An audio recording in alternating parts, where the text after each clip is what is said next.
Our next story is about chatbots.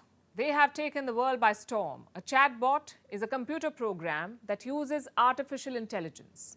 It simulates human-like conversations with people via chat. A popular example of this is ChatGPT. It has helped tens of thousands of people. Sometimes its inclusion has even been whimsical, like its debut in the Japanese parliament. The Prime Minister of Japan fielded questions drawn up by the chatbot. Take a look at this. I'll read aloud one of the questions generated by ChatGPT regarding the COVID-19 pandemic policies draft amendment. Do you think that the opinions of local government and medical professionals are sufficiently reflected in the amendment? I think this bill has been amended to sufficiently respond to the opinions and requests of involved parties. A chatbot being used in extremely regimented parliamentary proceedings. Sounds like a sci-fi movie, right? But let's just hope that it's not a murder thriller, because sometimes chatbots can be the very opposite of whimsical. They can be life-threatening. Take the example of a chatbot named Chai. It has a human-like persona. A Belgian man, a father of two, was chatting with this bot. The chatbot encouraged the man to sacrifice himself to save the planet. And then he died by suicide. The same chatbot also elaborates how one can take their life. It's horrid, but it's not really surprising. Over time, chatbots have increasingly become more human-like. Corporations are making sure that they do. Ernie Bot already has many human abilities, such as the ability to understand human natural language and the ability to express and reason logically in the process of continuous improvement. So Replica is an AI friend that people can create for themselves, and they're able to talk to it 24/7 about anything that's on their mind without any judgment. It's I guess you can call it an AI chatbot. So really an application that allows you to talk to an AI being or a virtual being that will respond to you just like a human would. Users have reported forming emotional connections with chatbots. They trust these bots and follow what they say. And in the process, it can be easy to forget that these bots are not humans, that they have no emotions. And for all the improvements in accuracy, they still make mistakes. Some of these AI experiments pose a danger to humanity. There's a growing concern over the pace at which they are being adopted.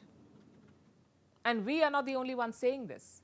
More than 1,000 tech experts are, including Twitter CEO Elon Musk and Apple co-founder Steve Wozniak. They've signed a petition. They called on developers to hit the pause button. They're asking for a 6-month break. They want to slow down training powerful AI models. And during these 6 months, they want to allow the development of shared safety protocols to create new principles for artificial intelligence design that will ensure the safety of any system built. And the same pause will also give policymakers more time, which they desperately need. They've been sitting on the sidelines of the chatbot race. They're failing to provide guardrails. This pause for 6 months will help them make new governance systems, maybe create new authorities, and closely track the development of AI. And this action is long overdue. For the past few months, tech companies have had one goal: to beat each other at the chatbot race. And their experiments have been out of control. They're creating powerful digital minds, the kinds that nobody understands, definitely not the governments, but worryingly, not even the creators. They do not completely comprehend what they've created. How can we ensure that they aren't pursuing dangerous ends and that the tools they build won't land up in the wrong hands? Who is regulating all of this? Our new world faces a perfect storm of irresponsibility, rapid adoption, and many big unknowns. And don't get us wrong, AI is not all evil. It provides numerous positive possibilities. It can and it has helped humanity. But to think that only positive use will come out of it is too idealistic. If we don't prepare ourselves, we might lose the tech war we've created. Ramadan is a month of worship and feast for Muslims. They fast from dawn to dusk and break their fast with a feast after sunset. This is one of the core practices of Islam, but this year, the fasting could last much longer for the people of Pakistan, not because they become more religious, but because there's a severe shortage of food in their country. There are reports of stampedes at food distribution centers, disturbing videos of people running behind food trucks and getting killed in the process. Here's a report on the food crisis of Pakistan. This is Pakistan, where securing a meal can be a deadly pursuit. This truck is carrying wheat, and men and women are chasing it in the hope of getting some of it. In the process, they're putting their lives at risk. Images like these have become commonplace. This is what Pakistan has descended into. From standing in queues for hours to get a bag of wheat, to fighting for flour. In many cases, it ends with a stampede and the loss of life.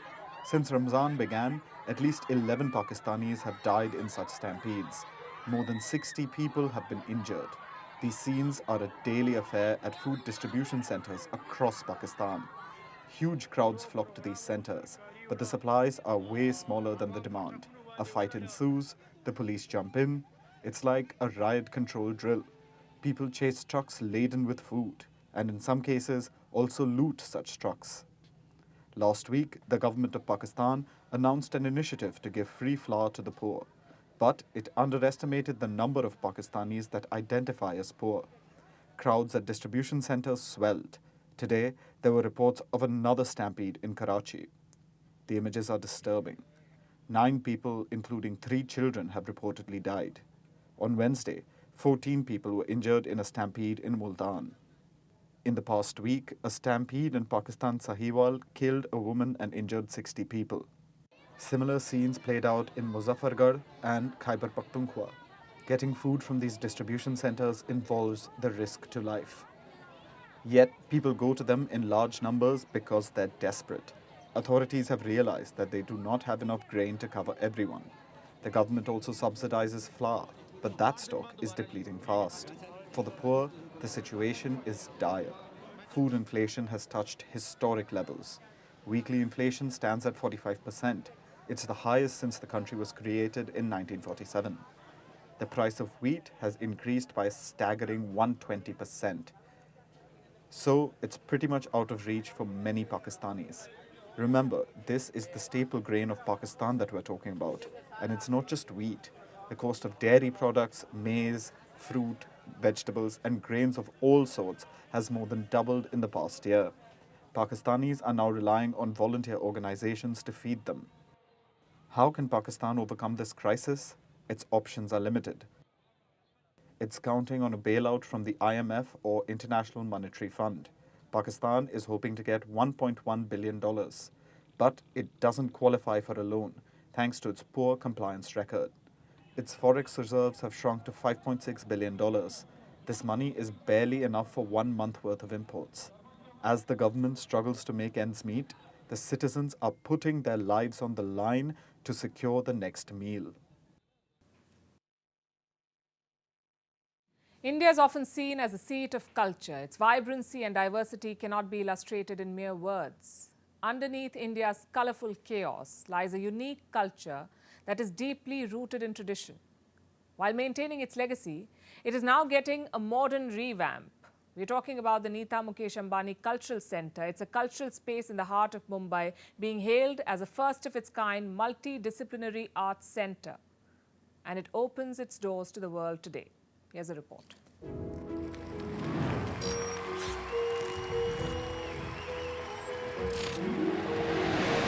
Over the past few months, Mumbai has been preparing itself to welcome the golden age of performing arts. And today, it is ready. The Nita Mukesh Ambani Cultural Center launches today. It's being hailed as the first-of-its-kind cultural space in India. Indian creators will now be able to showcase their craft in a world-class setting.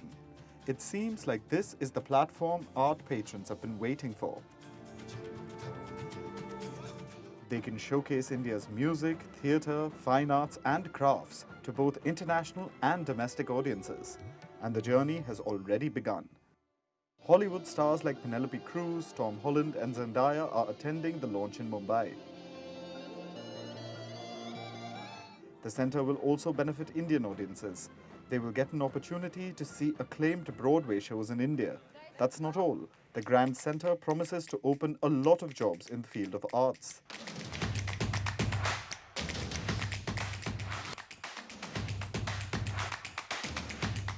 The centre has provided a new destination for India's culture, and it looks the part.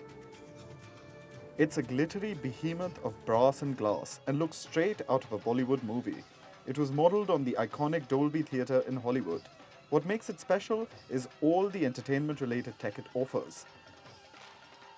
It houses a 3-story gallery, an experimental theatre and a studio theatre. But its biggest attraction is the 2,000-seat Grand Theatre. All of this grandeur is topped by a stunning LED light sculpture, which has over 8,400 Swarovski crystals. And this hub of culture is now opening its doors to patrons, along with a showcase of curated programs under Swadesh. Audiences will also get to witness the debut of the great Indian musical, Civilization to Nation, a true theatrical extravaganza infused with the spectacle of music and dance. This is a passion project of the Ambanis, who are helping highlight India's cultural heritage and impact. The NMACC is an ode to our nation. I hope it can be a platform for Indian arts and culture, both for the audience and the artist. I hope that it will become a place that nurtures and inspires talent for years to come. I hope this space welcomes you and enthralls you. I look forward to welcoming all of you to the Nita Mukesh Ambani Cultural Center. India's culture has got the platform it deserves.